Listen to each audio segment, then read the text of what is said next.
Good evening, everyone. My name is Anahita Dhondy, and I'm the CEO of the Asia Society India Center. I'm delighted to welcome you all to our program this evening. For those of you who are joining us for the first time today, Asia Society is a leading educational organization dedicated to building awareness about art and culture, business, policy, technology, and education from across Asia on a global stage. At the India Center, our cultural programming is committed to recognizing and foregrounding the diversity of contemporary art, literature, museums and archives, and regional artistic traditions, not just from India, but from across South Asia. As we end the year, we have a few exciting programs coming up, so keep following our website and social media handles to stay tuned. This evening, it's a pleasure to have with us chefs Anahita Dhondy and Manu Chandra as they delve into Anahita's delightful new book, The Parsi Kitchen, a memoir of food and family published by HarperCollins India.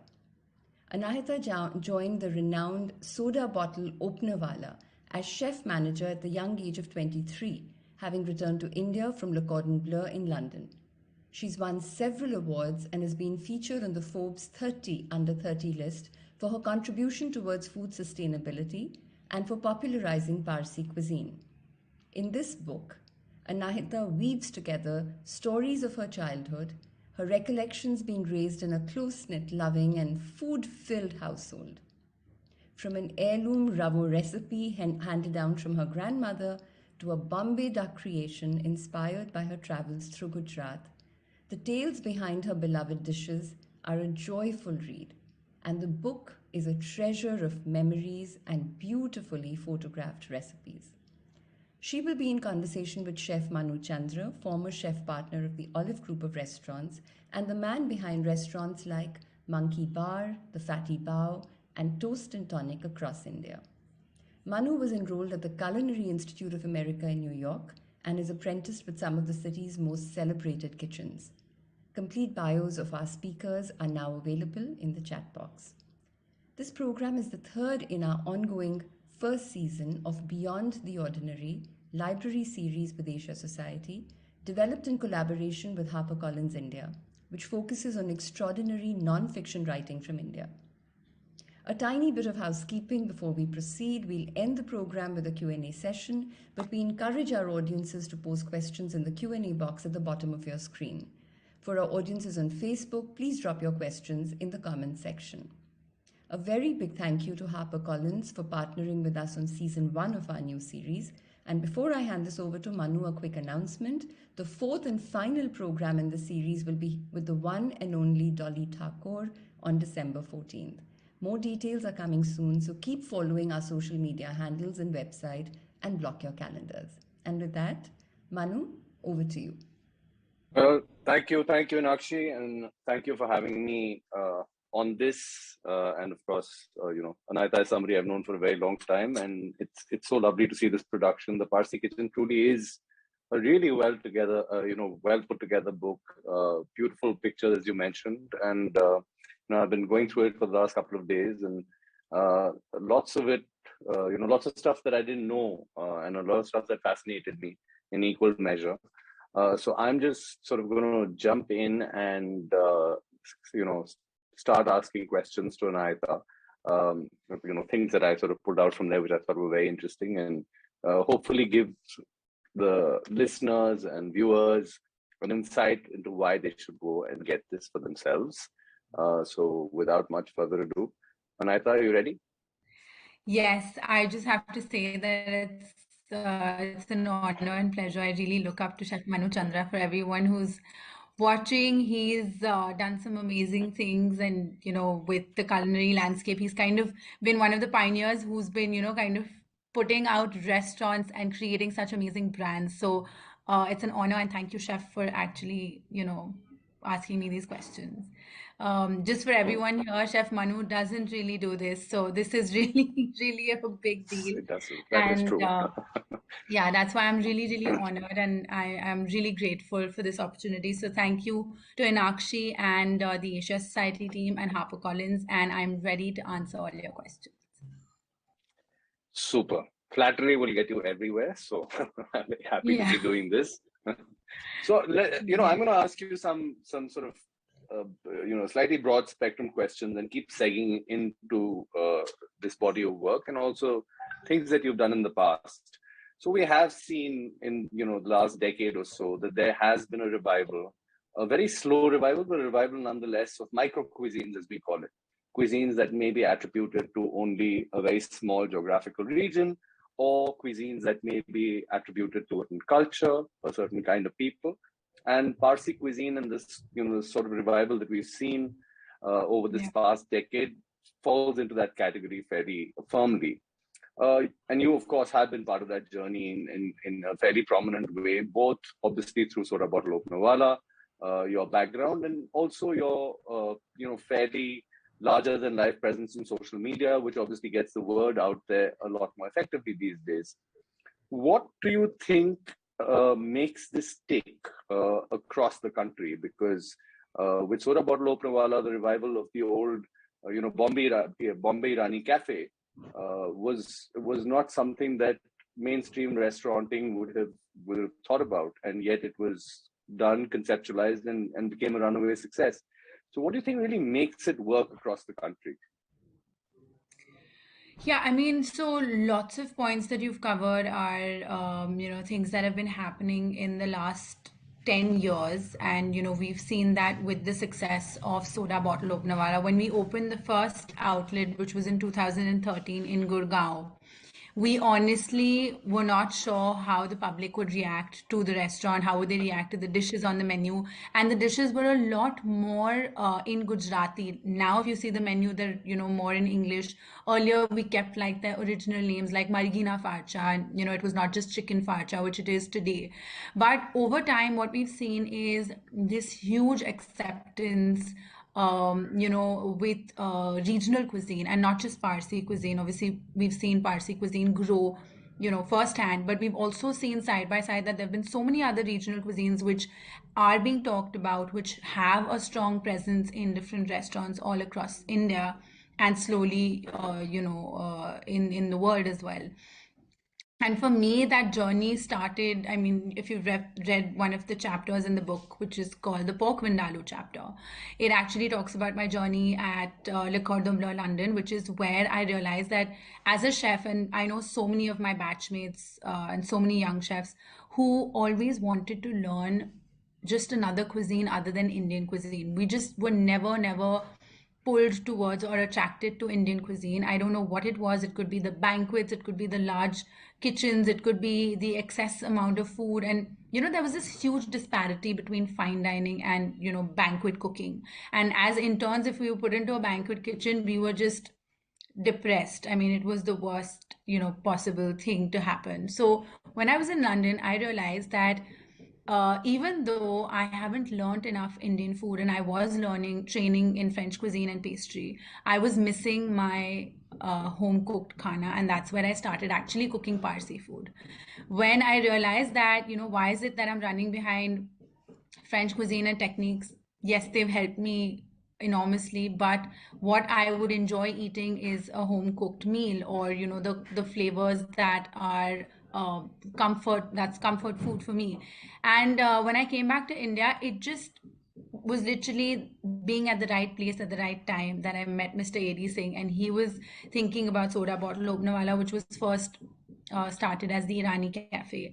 And from the Irani Cafe, it was named Soda Bottle Openawala. And from one restaurant, it went into 9 restaurants. And throughout that journey, it's just been pushing out regional cuisine to more and more people to, accept it, to talk about it, to cook it at home. And even throughout these 10 years, I've seen so many hotels do a mutton berry pulao now, or do like a dhan saag, or it's part of their banquet menus, which earlier would just be like a Parsi pop-up. So this acceptance has happened over time, and it's happened with consistent reinforcement, which, like you said, through social media. And that constantly, that, talking about it, promoting it, diving deep into it, researching about it, writing about it, creating it, is how it, kind of sticks around in people's heads. And that's when you want to kind of try it at home. And that's what I wanted the Parsi Kitchen to be. I wanted it to be a book that you can pick up, anyone from anywhere in the world can pick up and actually get an insight into the community and the cuisine. And that's why the stories are there. Great. So, going back to you coming back as a 23-year-old from LCB, which is Le Cordon Bleu, of course, and sort of, basically being thrown into the deep end.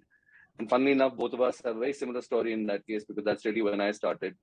Of course, a lot, fair amount of time before you, and we both met AD. And of course, AD has always been somebody who's believed in promoting young talent and, co-conceptualizing stuff and launching Yeah, it. and he But also gives you a free hand, like, he just will absolutely, literally tell you absolutely. that do what you want, create something that you want to create. So, yeah, grateful So, for that opportunity. absolutely. And a little about that. So at 23, here you are at the helm of a kitchen in this really fancy new hub in Delhi. Obviously, the pressure's on you. You're obviously coming with, only a finite amount of experience, and it's going to be a daunting task because you have teams to put together. There's business plans. Uh, you know, there's not been that many women leaders at this age in the kitchen. Of course, we've had an amazing, lineup of women chefs, but usually who start coming into their best years a lot later. And here you were at 23 doing that. So tell us a little about that. How did that pan out? I mean, like you said, being thrown in the deep end, it was, I mean, I really don't have words to put it, put together, but it was a scary experience. I mean, I don't want to sugarcoat it and, be like, yeah, I totally powered through, because I didn't. I mean, I honestly had some really, really stressful days, which I hadn't anticipated at all. I wasn't even sure if I'll be able to fulfill the role, honestly. And when I got the opportunity, I was like, "Are you sure you want me to be in such a role?" And they were like, "Yeah, we don't want you to just be in the kitchen. We want you to be in the front of the house as well." And that's why my designation was chef manager. When I started at 23. So I was actually building the teams, I was getting the menu ready, I was, part of creating the brand and being the face of the brand, which also meant talking to a lot of customers, meeting a lot of people, introducing them to Parsi cuisine. And I remember in the first week that we had opened, we had a line outside the restaurant. We had about like 50, 60 people waiting. We had food which was getting over in the kitchen. It was an absolute nightmare. I remember that day I went back home and cried. And there have been multiple times that, I have broken down, obviously never in front of the team, but I have, secretly gone and vented out because the pressure has been huge.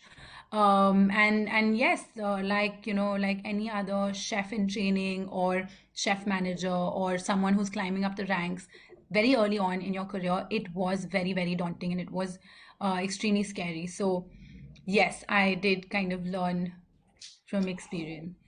So, okay. So since you answered the question about restauranting and of course, getting into the Yeah, deep, I I'm mean, sorry, I I'll jumped in. just kind of just put one line, before closing it, because you've just joined in. I was just saying that, that responsibility on my shoulders, a 23-year-old with obviously limited amount of experience, I did power through and I did have multiple breakdowns, but kind of always put it together in front of the team, and then, later at night vented it out somewhere or the other. But yes, it was difficult, it was challenging, but there is no better way to learn, honestly, than just being put into the kitchen. Super.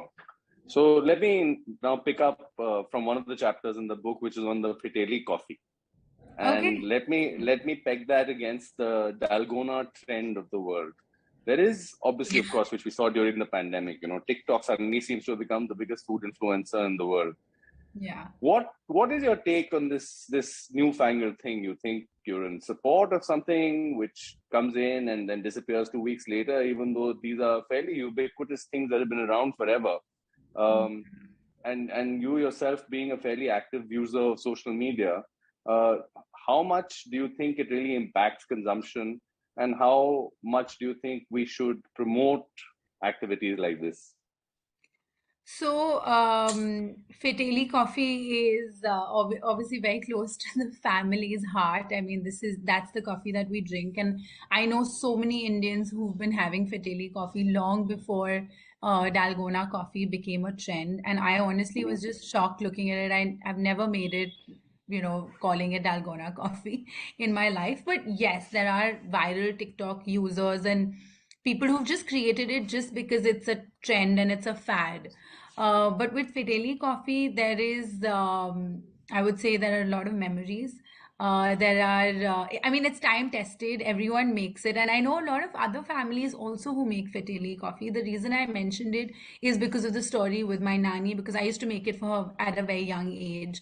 And then I ended up making it for my husband. And that's the only kind of coffee that we drink. We don't have a coffee machine. We're not coffee connoisseurs. We literally just drink instant coffee with sugar and beat it up. And I've been doing that in college as well. So, yes, I stick to the old school methods of some things, and I don't follow trends blindlessly. So, yeah, I mean, that's what it is.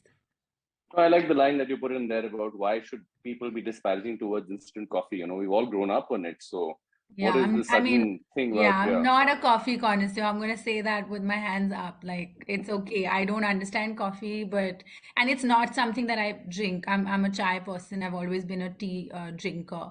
But yeah, I mean, coffee is in trend. I mean, it's really trending right now. So, yes. Talking about tea, there's a great recipe for that tea blend over there in the book. There is. But Yes, there is. let's just move on to another question that I had. Obviously, your family has had a tremendous influence on everything that you have learned, you have done, you have grown up with, and for obvious reasons. But here, of course, the women played a very large role, and there's a chapter dedicated to the women in your life. And of course, your grandpa as well, who seemed to be a fairly towering figure and had a profound impact on the entire family. So tell us a little about growing up in a Parsi household and how so much of what you have written and done uh, has been influenced so much by these remarkable people in your life. So honestly, Chef, obviously you've gone through the book, so I really wanted it to be I wanted you to actually be in my house when you kind of read that. I want you to understand the characters, the kind of people that they are, the amount of noise that they make, or the amount that they fight with each other or with me, or how they only care about, what is supposed to be cooked as another meal. And I do see that similarity in Punjabis as well, being married to one. It's just our conversations are just always revolving around food, and I'm sure that's for a lot more communities in India. But when you open the book and you read the chapter on mangoes, which is called Curry Chicken, which is each chapter. So for people who are just watching, each chapter in the book is a different story. So you actually can pick up the book and read any chapter. You don't have to read it in any particular order. And each chapter starts with the name of the dish, but it's a story first, and then it goes into the recipe. So the reason that I named the chapter Curry Chicken is because it was my granddad's one of my granddad's favorite dishes, and he loved mangoes, and that was the last thing that he wanted to eat before he passed away. And it's just had an like a memory in my head, and it's always been there. And mangoes hold a special place in my heart, and that's why that chapter is very, very special to me. And the other chapter, which talks about the strong women in my life, is dedicated to all the women who've actually been very, very entrepreneurial right from the beginning, like right from my great grandmother, who left her husband and went to a photo studio to work in Bombay. And this was in the early 1940s. Just tells me that, women in my family literally do what they want to do. They really don't care about anyone else. And they're super, super focused on their careers. And I get that from my grandmothers, my mother, who's been a homemaker but always been very, very entrepreneurial right from like being at home. So yeah, I mean, I had to credit them because that's where I get it from. I mean, more than credit, I think there's lovely stories about them and, great anecdotes and obviously lovely, lovely, lovely recipes that go along with it. Now, taking off from that point, when we come to cooking and cooking at home and Parsi cuisine, quote unquote, there's obviously a fair amount of flexibility, adaptability that comes through. And I'm sure there'll be a whole bunch of Q&As which are very specific to cuisines, So, and there's this great thing that you've written about eggs and how eggs can basically, rescue anything for the Parsis. So even if you have like soggy chips lying around at home, you just crack, a couple of eggs on top of it and, boom, you've got a great new dish going. So tell us a little about how you saw, adaptations playing through in the cuisine, especially when you're doing your research on the food and the recipes, and obviously from your, shared experiences within the family. How much does adaptability, given that it was a cuisine that obviously came along with, a bunch of immigrants who landed in Gujarat, and obviously everything that happened from there on is a completely different story. So why don't you, throw some light on that from the perspective of the book? Sure. So, yes. So just I know there are lots of Parsis who are watching. I've been seeing the Q&A section, and there's some amazing questions there as well. But this one is a very important one because it combines a few questions from the Q&A as well. Now, Parsi food for people, just a 101 on Parsi food is basically it's a mix of 5 different cuisines. It's got an influence from Iran, from Maharashtra, from Gujarat, a little bit from Goa, and the Britishers also had a large impact on the community, and that's why high tea and breakfast and porcelain and lace tablecloths you'll always find in my mother's cupboard. She has a Godrej cupboard full of like tablecloths. Anyway, that's a different topic for another day. But my point is that we have adapted and learned a lot from the places that we've been to. So the Parsis in Hong Kong, for example, which is not included in my book, but it was part of my research. They have variations with the Parsi dishes and chili oil, and honestly, I don't blame them for it because I love chili oil as well. But yes, there are influences wherever you might go. There are certain ingredients that are adapted and used. For example, in the northern part of India, if you don't find sugarcane vinegar, you might substitute with a rice vinegar, or you might substitute with something else. Even though Parsis are particular about having colas vinegar or sugarcane vinegar in their pantry. But there are times that, I've run out of it. Between the lockdown, I didn't have any sugarcane vinegar. So I was making my Vindaloo masala with apple cider vinegar. And I have written that in the book as well, because sometimes ingredients aren't available and you have to adapt. And that's why in each recipe that I've shared in the book, there are little tips of how you can substitute meat, because the Parsi community they do love their meat. But I do try and get more people to eat vegetarian food. So I have given a lot of substitutes while not wanting to dilute the taste and flavor and texture of the dish, but I've just given a couple of substitutes. So for example, a prawn patio, which is extremely popular and eaten with dal chawal, which is dhan dal patio. I actually love the version which is made with brinjals or eggplants, and I have written that down as well. But I mean, these are certain things that we've adapted on the way, and you'll find that all across India. You'll find that all across the world with the Parsis in different parts of the world as well. Absolutely. Sorry, one second. Let me just take one from the Q&A. Yeah, there are lots of questions from the There's, Q&A. yeah, Actually. absolutely. So let's go to one I saw by Anjana. So Anjana Ajit asks, I've asked before on your Insta page, the veg croquets at SPO are the most amazing cutlets I've eaten. Please share how you managed to get their super crust, and do share the recipe on your Insta page. Okay, so this is a recipe request. So please do that, but I'm sure you can tell them how you get the super crust. I mean, honestly, I'm sure, Chef, you also know how you get the super crust. We use I'm not panko answering the breadcrumbs. questions. Yes. So, yeah, I know. So basically, restaurants use panko breadcrumbs, and at home we usually use stale bread and make breadcrumbs with them. But the panko breadcrumbs just give you a better, crispier texture, and Chef Manu can elaborate on that. Yeah, I'll try to avoid the food science for now, unless we want to take it at the end. But I'm not going to share it on my I Insta page. I will let the soda bottle team share it when they want to, and whenever they do, I will share it as well. That's fair. That's very fair. Yeah. Talking about adaptability, I actually found some passages in the book very amusing, and I think it was post your wedding, um, which is basically the Parsi girl marries into the Punjabi family, and you were fairly categoric in how certain dishes weren't necessarily to your palate, and perhaps even vice versa. Yes. And how through Yes, absolutely. your marriage you had to also adapt in ways that you probably hadn't foreseen earlier, and yet you still held on to the belief that your version was somehow better. So how has that been going? You've been able to convert the Punjabis into Parsis yet, or no?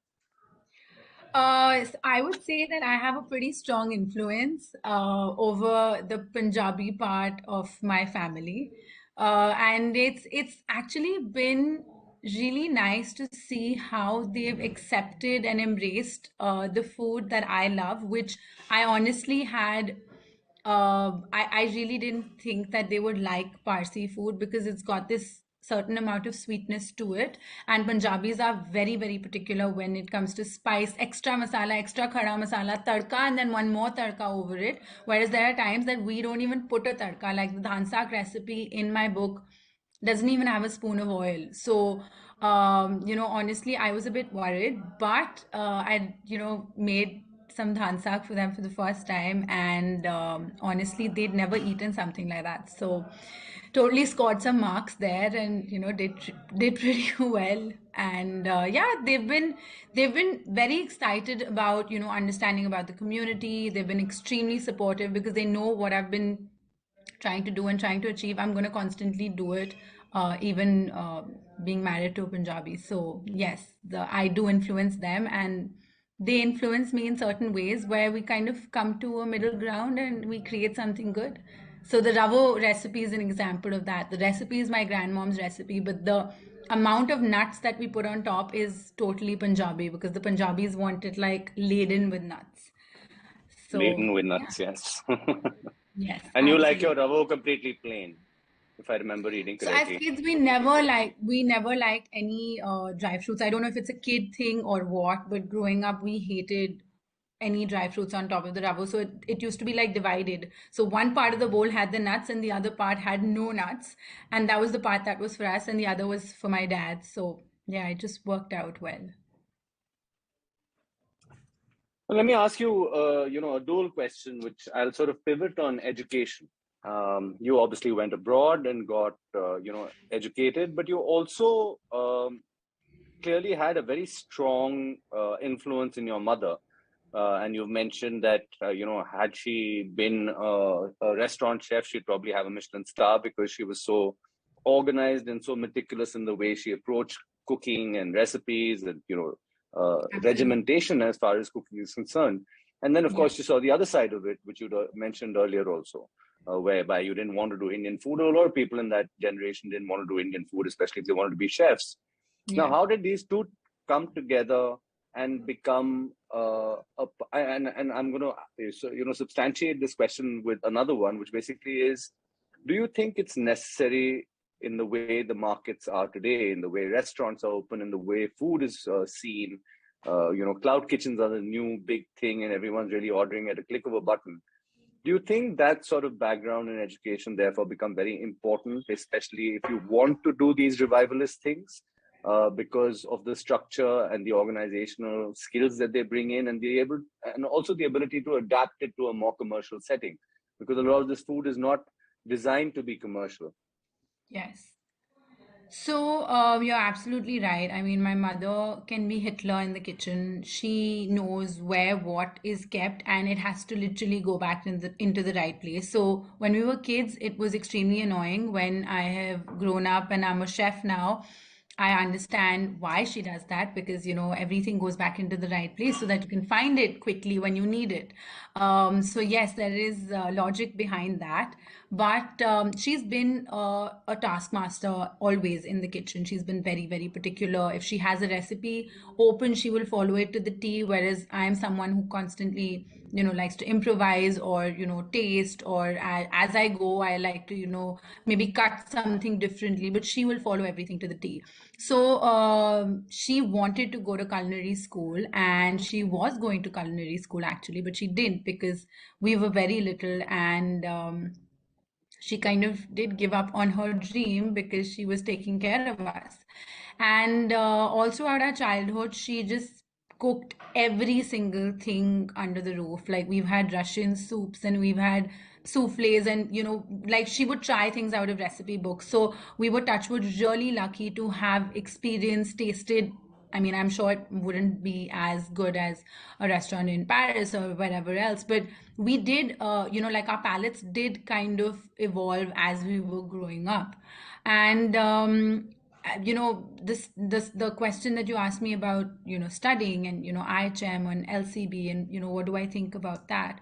A lot of people come up to me, and a lot of women ask me the same question, that, we've been baking from home for the last 1 year, or we've been cooking our own food, which could be, Banarsi khana from Bihar or from any other regional part of India, and we want to open up a small cloud kitchen, and we want to open up a restaurant. And my only advice always is that please understand financials and costing and P&L and packaging, and it's the whole deal. And when you go to culinary school, I'm not just, I mean, techniques. Yes, you learn a bunch of techniques, a lot of things that help you out, and keep you on your feet. But you also understand the business side of it, which is extremely important if you're investing your own money. I mean, obviously, someone else is investing. Even then, you have to be careful. But if you're doing it, and it's your business, then I always advise them to kind of do a course or study, hospitality or culinary, depending on what they want to do. So I think it's extremely important to get a degree in, if you want to open up a food space. Let me just take one of the the Q&A question. There was an interesting question that came up, I think, from Kanishka Gupta. And Kanishka Gupta asks, are there some particular plates or pieces of dinnerware that you hold close to your food journey and growing up years? Something that came along with you on your culinary journey? Okay, that's a really good question. I wish I was home. I would have shown you my crockery cabinet. I love collecting crockery. I love collecting plates. There have been a couple of pieces that I've literally picked up from Portobello Market, which have been like vintage pieces. There's a 19 piece, and this is 19, not 20, 22, 24. That's a 19-piece set, which is a light blue, just small plates. Like, they're just side plates, which are from my nani and dadi, and I got both the sets, and now I have 19 plates of those beautiful light blue etched plates, which are really, really close to my heart. And I have a couple of bowls and a tea set, which has come from my nani's grandmom, which I hold really, really close to my heart. So these are a couple of heirloom pieces, but wherever I travel, it could be a small place, anywhere in the world or in India, I always pick up a plate or a bowl. And I don't believe in like huge 24-piece dinner sets. I like mixing it up. So you might have a different plate if you're sitting next to me, and I might have a different plate.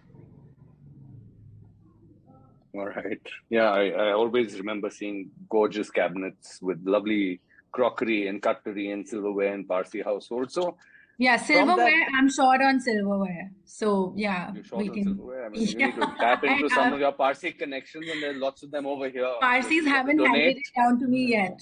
I haven't got it yet, but yeah, in time. Describe a typical celebration at home with all the. I don't want to say anything politically incorrect, so I have to be careful what I say. But basically, I always call them the Mad Babas because I just think that they're some of the most You fun people haven't, ever. you're not saying anything wrong. I mean, I'm going to take that as a compliment. It's okay. So tell me, what's a typical celebration like? What's happening? What's happening at that table? What's Do you want happening in the, the do you kitchen? What's want happening at the, home? yeah, do you want the real stuff, or do you want the sugar-coated stuff? No, I thought you don't sugarcoat things. No, I mean, yeah, like, you have to be politically correct, right? You can't be Yeah. politically incorrect. Anyway, so yeah, usually a celebration at home starts with my mom screaming at us because we're usually late. I don't know if this happens, and I hope this happens to a lot of you in in other communities as well. But yeah, it starts with being woken up with her screaming and being like, "You guys are late," and then we're rushed and. We come down, we have a small puja ceremony at home because we usually don't have large temples in our houses. We just have a small area to pray. So we have a very quick puja ceremony, and then we go to the Agyari, which is the fire temple, which is where all the Parsis, the entire community comes together and prays there on auspicious occasions. And then beyond, like, it's literally 10 minutes in the fire temple. You come out, and the first thing that you do is meet your friends and family, and you have a drink, and then one drink goes into another drink, and then you know how the babas drink. They're going to have a really good time. They're going to make sure that they're having a really good time. And there would be chicken, there would be mutton, there would be fish, there would be eggs, there would be one vegetarian dish, and there would be two desserts, which is pretty much a standard that you might find across navjots and weddings.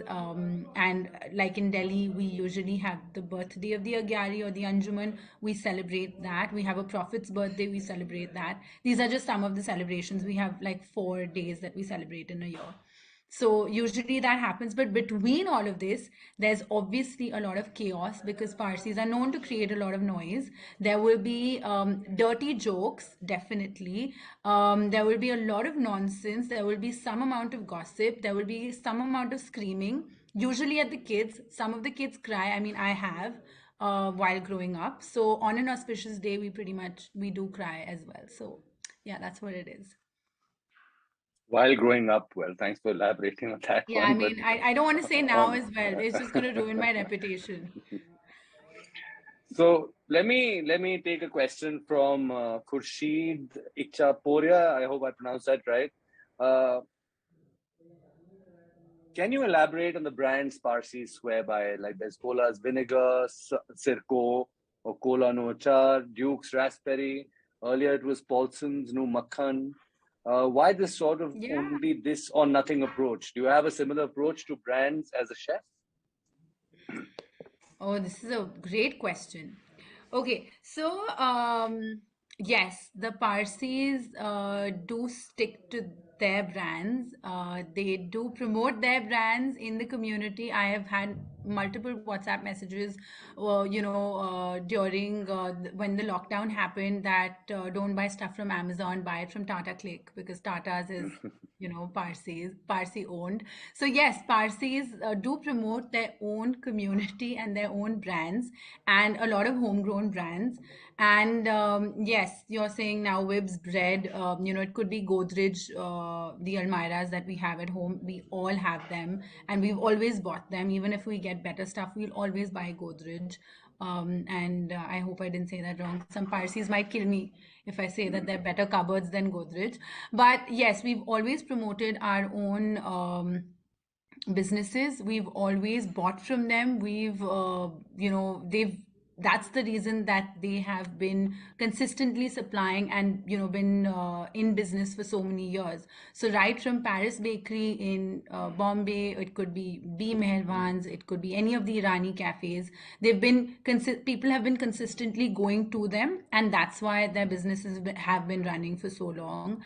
And I think it's just in our blood to promote our own community and buy things from them. And that's why you're right. Cola's Vinegar from Navsari or their achars are extremely famous, and you'll find a bottle of Cola's Vinegar in each of our homes.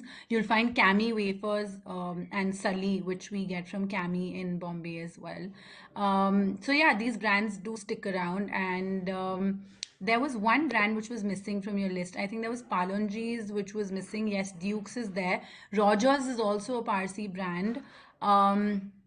And Parsi Dairy Farm, Kulfi, and Mawani Boi, which is one of the places where we get all our mithais. So yeah, I hope I covered that. So Yes, let me ask two quick sorry. questions. Someone, Sorry. I think Khurshid itself, she's replied, yes, of course, Apro Tata, Apro Godrej. So bang on. Sorry, I'm unable to open multiple windows simultaneously. I'm on the phone. So yeah, replied in chat, is it? Okay. She replied in chat. Yes. All right, sorry. All right, so two quick ones I'll ask you from the Q&A also. Now, where did it go? Yeah, are there any misconceptions about Parsi cuisine that you wish you could dispel? Any cliches? And the second one is, which also is focused on the book. Can you tell us about the process of writing the book after having worked in the kitchen for so many years? And they're both by anonymous. Okay.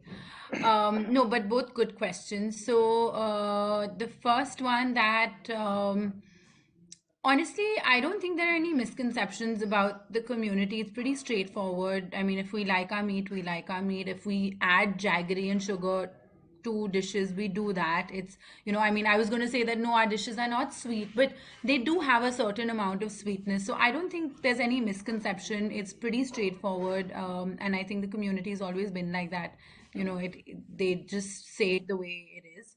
And but yes, there Bollywood characters. So I think that kind of that has been stereotyped. But in terms of writing the cookbook, the book, which is a book of stories and recipes, it's taken me 5 years.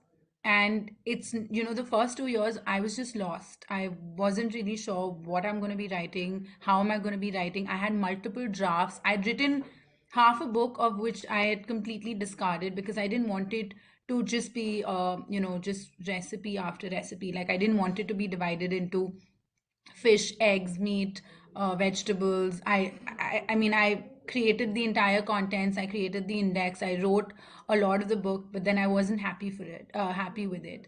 And there's this book which has been one of my favorite books, which is called Like Water for Chocolate. It's also a movie. And that book greatly inspired me because I loved the way that the story went into a recipe, even though that's fiction. I mean, the book is fiction, but I wanted to make sure that I kind of have a similar kind of format in my book, and I really wanted that. So 2 years of trial and error. Third year, actually, I did a lot of research and I traveled to Gujarat, traveled to Bombay, did a lot of solo trips, met a lot of different people, from the community. I went to Hong Kong. I met some people there. I tried to connect with a lot of Americans in North America as well, which I hope that I can have a part 2 of this book so that I can write about the community outside India and some recipes that we guys are probably missing on, staying here. And then the last 2 years, which is when the lockdown was there, which is the time that I actually got to sit at home, and I was like, I have to complete my book. And in 2020, we finished it at the end of 2020, and it was in print in 2021. So made the most of the time that I wasn't in the kitchen, because I've always been in the kitchen, but due to the lockdown, I was at home, and I was happy to finish the book. Super. I'll take another question now. I mean, it's great because there's some great questions coming in. This is from Hofrish Setna. What was the most difficult part of your training years? What's the one thing you know now that you would have liked to tell your younger self? Okay, what's the most difficult part of my training years? So thank you for your question, Hafrish. It is probably the hours. I mean, it's been a struggle in terms of, when I was interning. It used to be a 12-hour shift. I know it's an 8 or 9-hour shift, but by the time we would actually come in and exit a hotel, which is the hotel that I was training at, it would be a 12-hour shift. But it never, I mean, I did have moments where I cribbed and cried that I wasn't out with my friends, or your issues that in those times of your life are just like you want to be out partying with your friends. And honestly, for me, that was never something that bothered me. I knew that I had to put in the long hours and the hard work, and it never really bothered me, even though it bothered my body. Like I used to be really tired, get back home and you're flat on the bed and you're really out, and any chef will tell you the same thing because you're standing on your feet. The first 1 month for any trainee getting into the kitchen, your feet and your legs and your lower back hurt like shit. And I'm sorry for the language, but they really, really hurt. And even if I go back to a kitchen now, after being out of a kitchen every single day, the same thing's going to happen to me. And that's the only part that I would say was really hard. But otherwise, I loved every bit of my training, and that was at Taj Mansingh. I enjoyed every bit of it because I was put into every section, and I loved working there. So, yeah, and I would just tell my younger self that I could possibly have been a little more chill. I was maybe too strict with myself, like being too particular, being on time, being a very good student, being one of those people who sits in front in her class and has her hand up all the time. So I would have probably told her to chill a little bit. Yeah, that's my only advice. No chill. No chill at all. It's really bad. It's the same. It's still the same. So Nasreen Rustum from has been asking a question on both the chat as well as the Q&A about how did adding potatoes to the unpalatable quote unquote vegetables begin? I'm a little confused about that question. Yeah, it's a bit confusing, but I think I know. I mean, do you mean that how do Parsis add potatoes to everything? Do you to make things palatable? I mean, this is just my understanding because there are people in my family who, if I ask them what do they want to eat as a vegetable, they would say potatoes, and then I would ask them the next day, and they would say potatoes. So, just want to understand what you're saying because a lot of different curries, when we add meat and you ask someone to make it vegetarian for you, Parsis add potatoes to it. And I Yeah, think I think that's what she means. She that's says that. Yes, I so mean yeah, that. she Yeah. just means that why do we add potatoes to everything? So I think the reason that Parsis love potatoes is probably because of the starchy texture, and it kind of absorbs all the masala and the gravy, and they love their curries and different curries. It could be a green curry, it could be the Parsi red curry that we eat, which is very similar to a Goan curry. And yeah, so I think the potato just kind of absorbs all the flavor, and that's why the Parsis love it. Super. Potatoes are universally loved. Yes, that is true. And we have to thank the Colombian exchange for that. But that's actually what I thought the question was about. It clearly isn't. So tell me a little about, I love this term. I need to, I don't have tattoos, but if I did, I'd probably get one of those. It says Khavanu, Pivanu, Majani life. I think that's just such a fantastic, Yeah. sort of philosophy for life. And there's, Yeah, of that course, a is very, it's the Parsi motto, right? That's what Parsis believe in. They honestly believe in eating well, and drinking well, and having a great time, celebrating life, celebrating every moment, making fun of each other. They literally pull each other's leg all the time. You can't walk into a conversation that two Parsis are having and it's either not a joke at someone else or each other, and they'll be having a drink and they'll be having a good time and they'll be pretty chilled, which is the opposite of me. But yeah, I mean that's the motto, and that's a good thing for you to end this conversation on because it's something that I need to start living by now. So yeah, it's a really nice line. it is. And I'll ask you a quick question since we have a few more minutes, and the questions are still coming in, and I keep asking them as they come in. Is that, I mean, of course, the great story about you, your family, your coming of age, now you're married, your professional career, but obviously there was a fair amount of research that went into collating the recipes. And there's clearly so much more out there still in the cuisine, which is probably impossible to encapsulate in just a single book. Yeah. So, what did you rely on largely? Was it the shared experiences, as I'd mentioned before, of food that you have experienced, or you went ahead and did a much deeper dive in saying that this would be an ideal benchmark for a book that talks about Parsi cuisine? So how did you pick those recipes, and how much more do you think that will there be a sequel to this one? I am hoping, but it's going to take me a good 10 years, honestly. Like, I really want that to be a part two with a lot more recipes which are not in the book and which are probably very, very rare to find and eat and experience. So the reason that I wanted these recipes to be in the book, even though they're very popular and everyone knows about them, most of them actually, is because I wanted to, like I said before, even on social media, how you're constantly talking about the same thing again and again till the time you actually get people to, pick it up or try it out or taste it.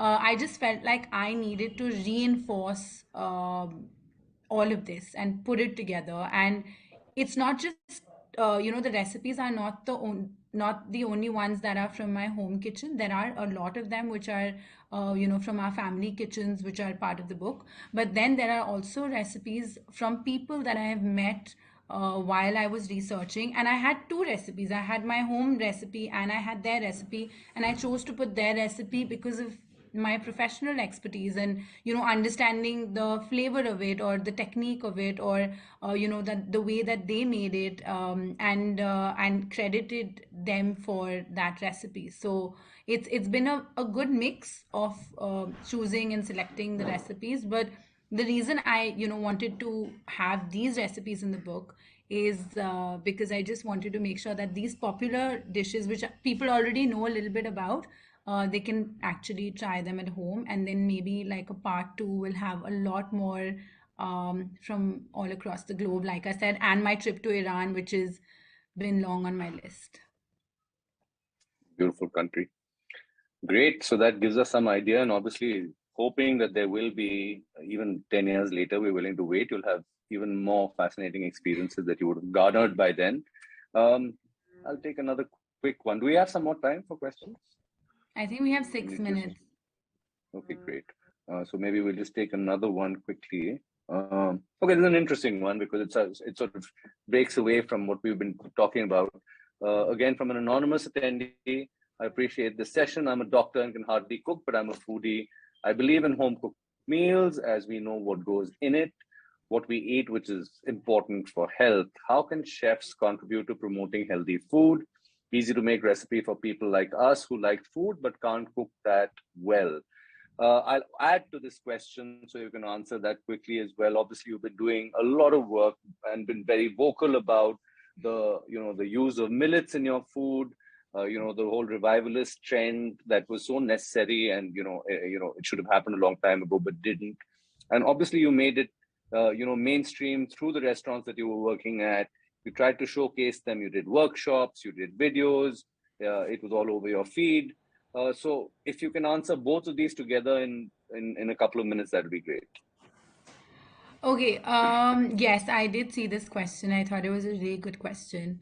So I think chefs all over the world are now, their responsibility towards, their customers and the planet is huge. And, I've had this conversation multiple times with people that, people are confused that, how are chefs actually going to help the food system. How do they help in the food system, and how do they actually get people to eat? And I would say that chefs are trendsetters. They are actually the people in the middle, because they are the connectors between the farmer and the consumer. And it's very simple. So if you know what a farmer is growing, you as a chef can actually use those ingredients and then showcase it in your restaurant. And once it's created into a dish, when a person tastes it, it's not just visual memory, but it's also the flavor that they taste, and if it might be something new for them. So I always say this, that ask yourself, when did you try something new? And when did you get to the market and pick up an interesting ingredient? And you won't believe it, today itself, just maybe an hour back, I have created a recipe for my YouTube channel, which is called not your usual Ghat Gobi and Gajar salad. So kohlrabi is available in winters. It's called Ghat Gobi in Hindi, and Gajar, which is your lal Gajar, is available in the northern part of India. and you get a lot of peas as well. So I've made a salad, not a sabzi, which is what usually people do with gaat gobi. And it's just amazing because I've taken literally the same flavors with the mustard tadka and the adrak, and I've just created like a really nice, simple salad. And I just blanched the kohlrabi, slice them thin and blanch them. I'm sorry I'm going into a recipe, but I just wanted to give you an example of just getting involved, because most of the time we feel like, we're not able to cook or we don't have time, but it's literally about picking up a new ingredient and just experimenting with it. You will fail a couple of times, but there are so many chefs out there actively trying to promote, like I said, different ingredients. It could be different regional cuisines, and they are sharing things on social media. It could be YouTube or it could be Instagram or Facebook, whatever it might be. But they are taking out time and they are investing in, actually educating people and sharing that knowledge with them, which they've taken years to kind of, gather and put on a plate. So yes, do follow some amazing chefs who are putting out a lot of content, putting out a lot of easy recipes. There are lots of recipes on millets on my page, and like Chef Manu said, I also didn't know about millets till maybe 5 years ago, and I wasn't even using it in my kitchen.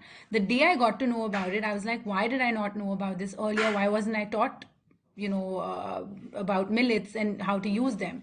And then I just made it my mission to learn everything about millets, where they're grown, what are they called, Hindi names, English names, local names, how do you cook them, what are the different ways that you can make them. And then I just made sure I carried them with me wherever I went in the globe, wherever I was cooking, because I wanted to showcase that this grain is super nutritious. And it comes from India. It's an ancient grain, and yeah, so it's just been a journey where I want to make sure that all of you guys eat millets, and there are lots of recipes on my Instagram page and my YouTube channel. Sorry, I'm plugging this in, but this is important. If you want to learn these recipes, they're out there for you. Just find the right people who are sharing this. Well, great. There's lots more questions coming in, but unfortunately, I think we've run out of time. And you can definitely drop a message to Anahita on our Instagram page if you can see it through Yes. all her millions of followers. I'm sure she will answer them. Please do. No. I do answer a lot of questions. So please do message me and follow my YouTube channel for amazing millet recipes and healthy recipes. So please do that. Well, I will conclude this and by saying I thank you, thought you were gonna Anahita, say, for I thought you were gonna say buy the book. That was supposed to be your last line. that's a given. I was going to conclude with that. So, well, thank you. Of course, it's been great going through this. I am personally definitely going to try the bindi recipe first because I'm a big bindi fan, and there is actually a fairly good selection of recipes here, which are very, very detailed, and I'm very, very picky about how recipes are written, and they're easy to follow. So please go ahead and get this book and try the recipes. Thank you for all your questions. Thank you, Asia Society India, for organizing this, and I wish you all the best. Anahita, Thank any you. words for your viewers? Yes, someone was actually correcting you, not bhindi, but it's bhida, which is also in the book. So yeah, you have to get your Parsi lingo on point right now. It's not on point. So, but you will get there. You've got the I book. will. You I will will. get I've got the book. I will learn. Not Hindi. Okay, great. So thank you so much. I don't think there could have been anyone better. I mean, this conversation has been amazing. It's always been fun talking to Chef Manu. It's always been interesting because he always adds his own little bits of experience. And yes, he does have a lot more experience than me. So it's been an honor to have this chat with him. Thank you to the Asia Society team and HarperCollins for planning this out. And most importantly, all you guys who've been sending so many questions. This should have been like a 2 hour session, but I'm sorry that we haven't been able to do that. But please do connect with me on all platforms, and I'll be happy to get back to you with any questions. And you can buy the book on Amazon. We can put the link here if people want it. Otherwise, do look out at your local bookstores, because I've been signing books all over Delhi, Bombay, Bangalore, Pune, Hyderabad. So if you can support your local bookstores, please do that as well. Please do that. Thank you, everyone. Thank you. Thank you.